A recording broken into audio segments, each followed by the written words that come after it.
আজকে তোমাদের একটা নতুন ধরনের ভাগ করাবো। এই ভাগটা তুলনামূলকভাবে অনেক কঠিন, কিন্তু দেখো ভাগের মধ্যে বা অঙ্কের মধ্যে কখনো কিন্তু ভয় পাবে না, কারণ অঙ্কের মধ্যে যত কঠিন অঙ্কই হোক না কেন, তোমরা যদি সঠিক নিয়মটা জানো তাহলে কোনো অঙ্কই কিন্তু কঠিন মনে হবে না, সব অঙ্ক যেন মনে হবে জলের মতো সহজ। আজকে এমন পদ্ধতিতে এই ভাগটা করবো যেটা শেখার পর তোমরা এই ধরনের একটু জটিল ধরনের যে ভাগগুলো আছে সেগুলো কিন্তু সহজেই করে ফেলবে। দেখো ভাগটা লক্ষ্য করো, কিন্তু এই ভাগটা করার আগে আমরা আগে সেই ভুলটা দেখাবো যে ভুলটা আমরা করি। কখনোই এই ধরনের ভুল ভাগের ক্ষেত্রে করবো না, সুতরাং যেই জায়গায় তোমরা ভুল করো আগে সেই জায়গাটা আমি তোমাদের দেখাবো। যেমন ধরো উদাহরণটা লক্ষ্য করে দেখো, 3636, এই সংখ্যাটাকে আমায় ভাগ করতে হবে 6 দিয়ে।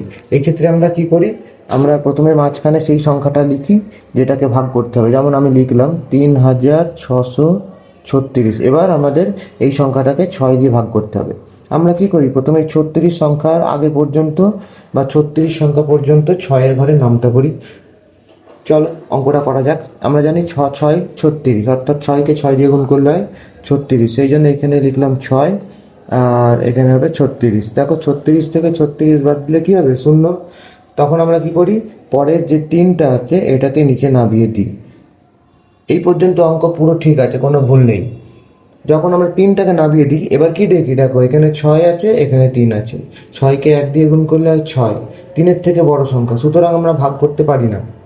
তখন আমরা কি করি, যেহেতু 3টা ছোট সংখ্যা 6-এর থেকে, আমরা পরের যে 6টা আছে, 3-এর পরের 6টা, এটাকেও কিন্তু তখন আমরা নামিয়ে দিই। আর এইখানেই আমরা ভুল করে বেশি, কারণ ভাগের ক্ষেত্রে নিয়ম হচ্ছে তুমি একটা সংখ্যা নামাতে পারবে, পরপর দুটো সংখ্যা কখনোই নামাতে পারবে না। এই যে যখন আমরা পরের 6টা নামিয়ে দেবো, তখনই কিন্তু আমরা ভুল করে ফেলবো আর অঙ্কটা আমাদের ভুল হয়ে যাবে। আর এই ক্ষেত্রে আমাদের সঠিক নিয়ম কি, আমরা এই 6টা নামাতে পারবো না। পরের সংখ্যা, পরপর দুটো সংখ্যা যদি নামাতে হয়, সেই ক্ষেত্রে আমাদের কিন্তু একখানা সংখ্যা নামানোর পর ভাগফলের জায়গায় একটা শূন্য বসাতে হয়। অর্থাৎ এই অঙ্কটা যদি সঠিকভাবে করতে হয়, তাহলে যখন আমরা এই 3টা নামাবো, 3টা নামানোর পর আমরা কিন্তু পরের 6টা নামাবো না। তখন আমরা কি করবো, একটা আগে শূন্য বসিয়ে নেবো ভাগফলের জায়গায়, তারপর আমরা পরবর্তীকালে যে 6টা সেটা নামাতে পারবো। এবার এই 6টা নামিয়ে দিলাম, এবার হলো 36।